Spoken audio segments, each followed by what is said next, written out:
মিউজিকার্স person of the year এমন একটি বিশেষ সম্মাননা পুরস্কার যেটি প্রতি বছর প্রদান করা হয়ে থাকে রেকর্ডিং একাডেমির দাতব্য সংস্থা মিউজিকার্স কর্তৃক।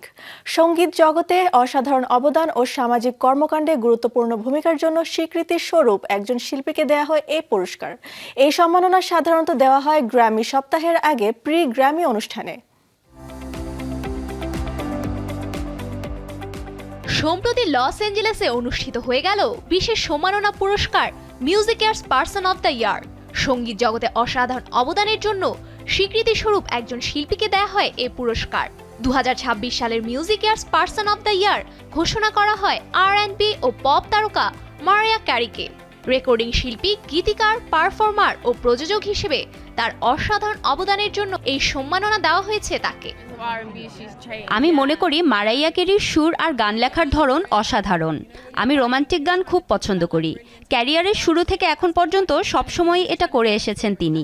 আমার ছোট্ট সঙ্গীত জগতে এমন কোনো সময়ের কথা মনে পড়ে না যখন তিনি আমার পাশে ছিলেন না। 1990 সালে প্রকাশিত হয় মারিয়া ক্যারির প্রথম অ্যালবাম। তার অনন্য কণ্ঠস্বরের কারণে এই অ্যালবাম পপ সঙ্গীতের মানকে নিয়ে যায় একেবারে নতুন এক উচ্চতায়। এই প্রসঙ্গে কথা বলেন ফ্লো ব্যান্ডের গায়িকা জর্জেট ডগলাস। লেখার সময় আমরা নিজেরাও বুঝতে পারি না, কিন্তু যখন খুব বুদ্ধিদীপ্ত শব্দচয়ন করতে চাই তখন মনে হয় সেটি আসলেই মারাইয়া ক্যারির স্টাইল। আর যখন গল্পের মতো করে গান বলতে চাই সেটাও মারাইয়ার মতোই।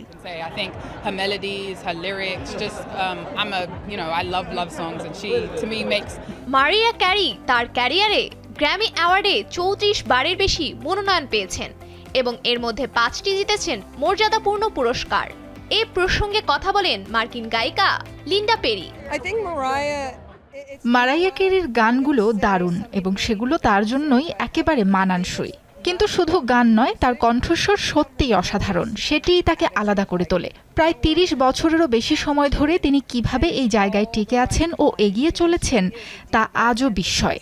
এটি তারই প্রাপ্য। গ্র্যামি সপ্তাহ যতই এগোচ্ছে, নানা আয়োজনে তা জমে উঠেছে আরও। অনেক রেকর্ডিং শিল্পী ও প্রযোজকই একত্রিত হয়েছেন সঙ্গীত জগতে মারিয়া ক্যারির এই সম্মাননা উদযাপন করতে। Safura Afrin, showbiz tonight.